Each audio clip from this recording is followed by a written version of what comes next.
Hi, today I'd like to show you how you can make two different types of concrete bookends to hold up your bookshelves. One version is you essentially create a concrete book that you can paint and decorate to look however you want, or you can do one of these pyramid ones, and you can decorate a lot of different ways. This one's kind of like a snow-capped mountain right now. So let's go ahead and get started and talk about supplies. So for supplies, some things that you're going to need to do this activity is you're gonna need some thick cardboard, you're gonna need duct tape, a ruler, scissors, water, Quikrete, or any fast-setting concrete. I just use Quikrete. This is about 3 cups. Bags tend to come a lot larger though, so just be prepared that you might be able to make a bunch. You're also gonna need some gloves. You're also going to need a good mask for mixing the concrete for safety, and you're also gonna need some press and seal. Optionally, if you do decide to paint your concrete, you're gonna want paintbrushes and acrylic paint. Tempera doesn't cover it, you need acrylic. So let's go ahead and get started. So the first thing we're gonna do is we're gonna create our mold to pour our concrete in. So we're gonna start with our book one, and then we'll talk a little bit about the triangle one. So the book one, what I actually did was I got a book and I put it on top of a piece of cardboard. I traced around the book and then I added on, for this was 3/4 of an inch. You could also do up to an inch if you want to, but these flaps, because these are gonna be the sides of your mold. So again, you would just trace around that and add on some flaps. You could make them deeper if you wanted to get a thicker book. So once you have traced that out and then you've cut it out, then what you're gonna do is you're gonna take your ruler again. We're gonna lay it up along so that it matches these corners here. And we're going to score the flaps so that it folds easier. So what I do is I open my scissors real wide. You could also do this with a knife, but scissors are what I have. And you're going to press up against the edge of the ruler and just gently cut just a little bit. So that's all scoring is you're making a really shallow cut. So we're gonna do that on all 4 sides.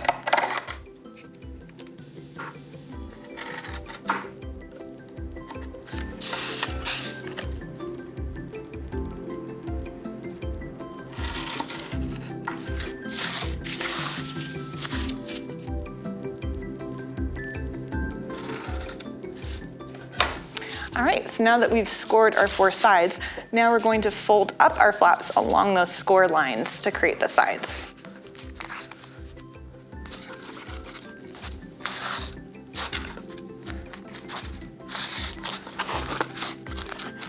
And again, we don't want to do that too deep because we want the cardboard to still have some inflexibility to it so it makes a nice strong side, because concrete is very heavy. And so if we make this out of too weak of materials or don't give it enough structural integrity, it's just you're gonna get concrete all over the place. So now that I've folded up my flaps, I need to secure the corners with my duct tape. So what I like to do is I like to put a piece on the outside of a corner and then I like to put a piece on the inside to reinforce it. So I'm gonna fold up those flaps, kind of hold them together in one hand while we're taping with the other. And then we're gonna put our piece on the inside. And we're just gonna repeat that on all 4 corners.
All right, so we've created our mold now. Again, we've reinforced all 4 of our corners. So now we'll talk about how to make a triangle mold, if you decide to go that route. So what I've done is from my cardboard, I have cut an 11-inch strip of cardboard, 11 inches long and then 3 inches wide. And then at the marks, when you measure along it with your ruler, I made a score mark at 4 inches and at 7 inches. So then when I fold it, you get a nice triangle. And then the way you cut out the base is after you tape this, you put it on top and trace it out and cut it out. And so what I'm gonna do now is you can just tape this whole thing together to get your triangle mold. So again, this is 11 inches long and 3 inches wide. And then again, just taping at that mark, so.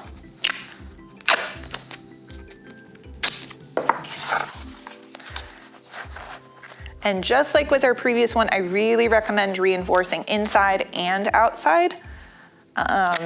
Concrete is just so heavy.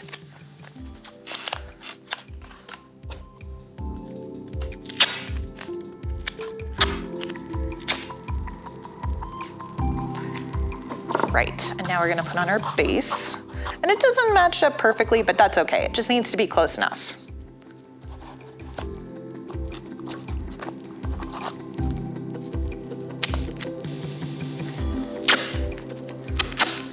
And because there are more joints and seams on this one, I would actually really recommend, rather than just doing on the sides of this base, go across your whole base here, like this.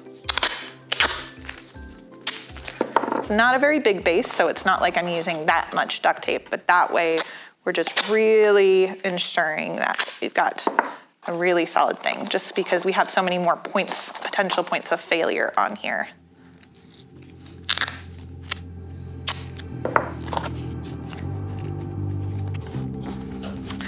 All right, so we've got our molds made. The next thing we need to make sure we're doing is that we're lining these molds. You could line these with a lot of different materials. I personally like using press and seal. The reason we're lining this is because concrete, when we mix it, is gonna have water in it.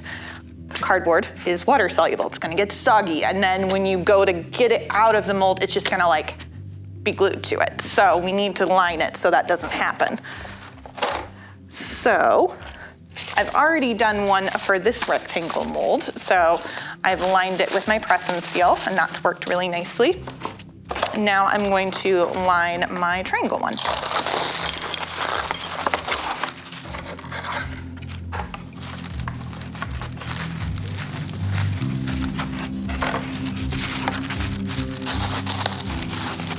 The nice thing about press and seal as opposed to cling wrap or something, you know, in that family is it's a lot easier to smooth out and get out the wrinkles, and then it just stays where you put it. So that's why I'm going for this instead.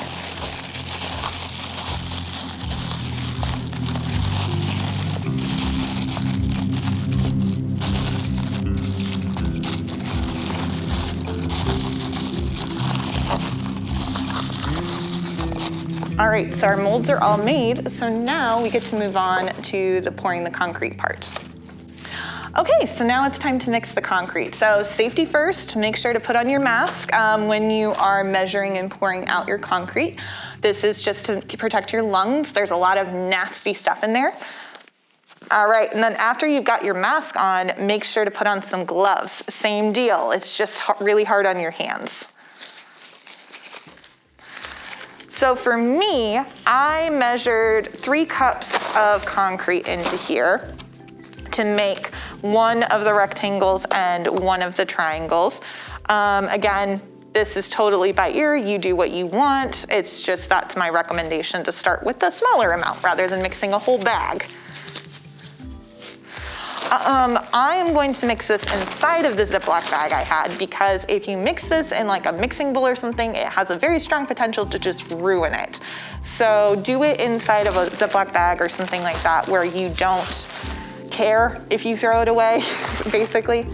And then we're gonna take some water and we're gonna start mixing it in. And honestly, I do it more by feel than anything else. I do recommend not mixing this on a table that you're not able to clean or that is like a family heirloom. You know, you can do this outside. I might need to get some more water here, but we'll see. As you can see, it gets a bit messy sometimes. And one thing you have to watch out for is you get these dry packets, so you're like, oh, it's well mixed, and it's like, is it really though? Is it? So make sure to get in there. Actually, I think this is just about right. So that's good.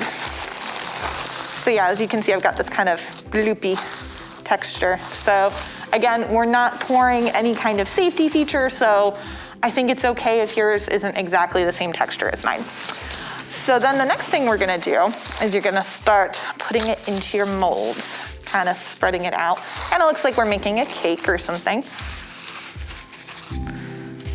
Just make sure you get in all your corners so it gets nice and even.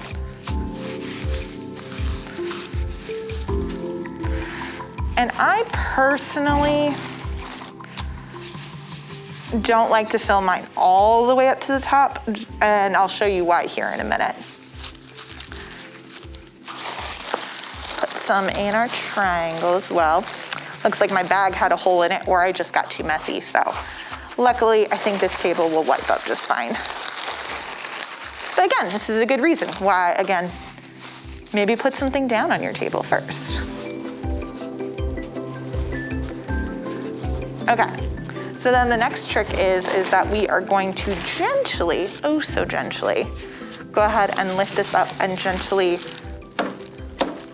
plop it on the table. What we're doing is we are encouraging the air bubbles that are currently within the concrete mix to come to the surface and pop. Get those out of the way. So,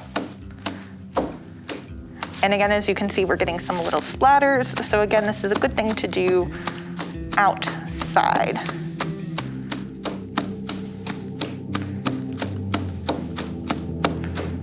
All right, I think that's good enough. So as you can see, we've got a lot of bubbles coming to the surface. They're gonna pop themselves.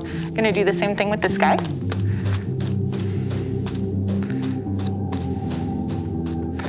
And as you can see, it also makes this really nice flat surface on top.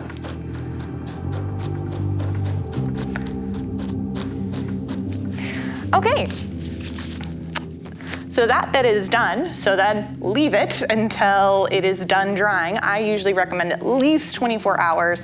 Try and keep it out of like areas where it's gonna get wet during that time, so don't set it outside where it might get rained on and that sort of thing. But yeah, so we'll go ahead and set these aside and then we'll come back and talk about decorating. All right, so let's pretend we flash forward 24 hours. We've got a finished concrete slab here. So as you can see, it's definitely not perfect. It's got some wrinkles from where I did like press and seal. One thing you can do though, if you're finding it's not quite how you like, is I actually encourage you to go find like a concrete slab outside, grind this against it, and it will act like sandpaper and kind of smooth down the edges. I'm happy with how this is though. So the next question is, do you want to paint this to look like a book? You could leave it like this. I'm going to paint mine to look like 1984 by George Orwell. How good it's gonna look is a different question, but I like looking up book covers myself and seeing what they look like. So I'm going to look one up real fast and see if I can get some inspiration, because if you're an artist and you're somebody who likes making your own stuff, that's wonderful, more power to you.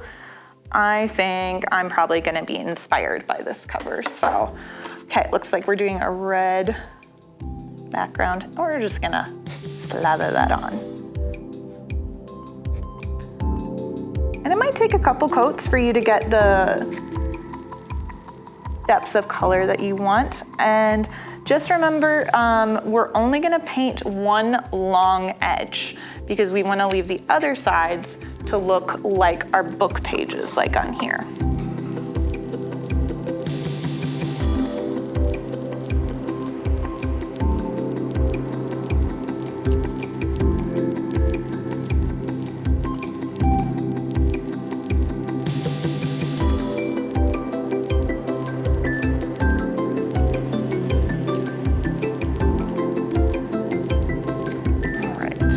So for our book edges, what you're gonna do is you're gonna take some white and just go ahead and slather that on the 2 short sides and 1 of the long sides.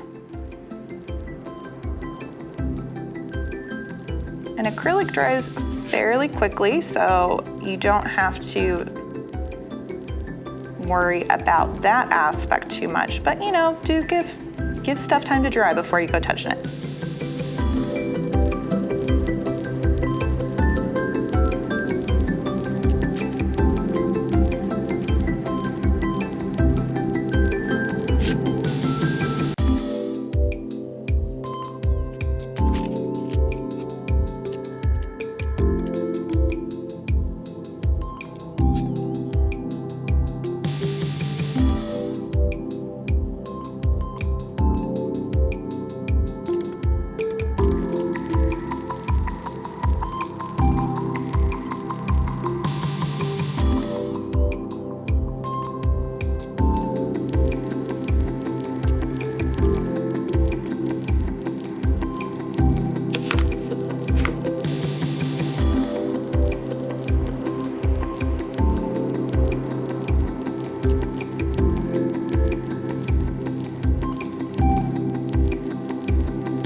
Okay, so the red has had a bit of time to dry here, but I really struggle with spacing on my lettering. So what I'm gonna do is I'm gonna use a pencil to sketch out my lettering first, and then if it works, I'm gonna paint over the top. So,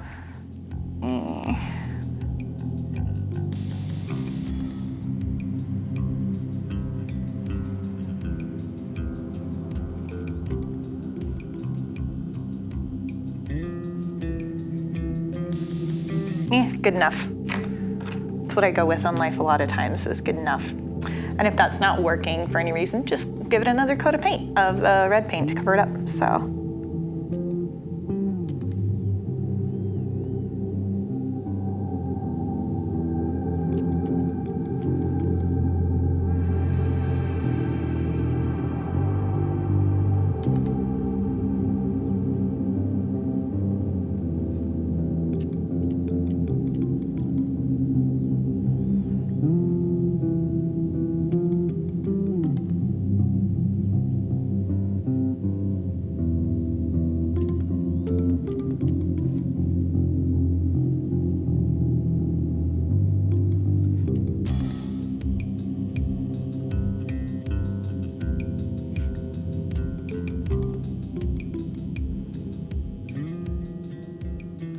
All right, so I've decorated this as much as I want to for right now, but of course you can go more in depth. But I did want to show you, before we moved on, about how you can decorate the lines on the sides of the pages.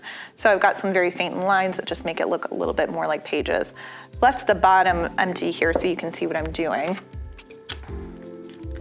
because the white paint just isn't quite dry enough yet on 1884. So you take your ruler, take a pencil, or a very skinny black marker or something like that, and you just follow along it to make your lines.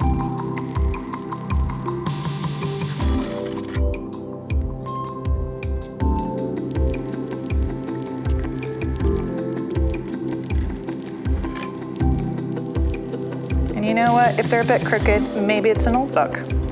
Maybe it's seen a hard life and has had some water damage along the way.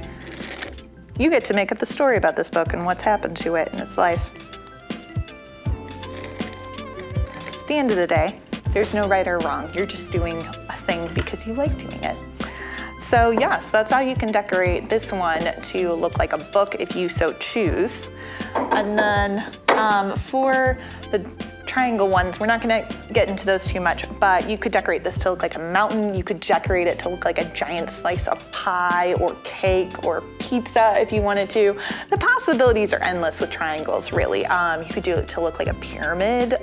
There's so many cool things you could do. So, but again, just have fun with it, enjoy yourself, and don't worry, it's just for fun. So be sure to check out Mesa County Libraries for more art opportunities and art materials, and we'll see you then. Bye.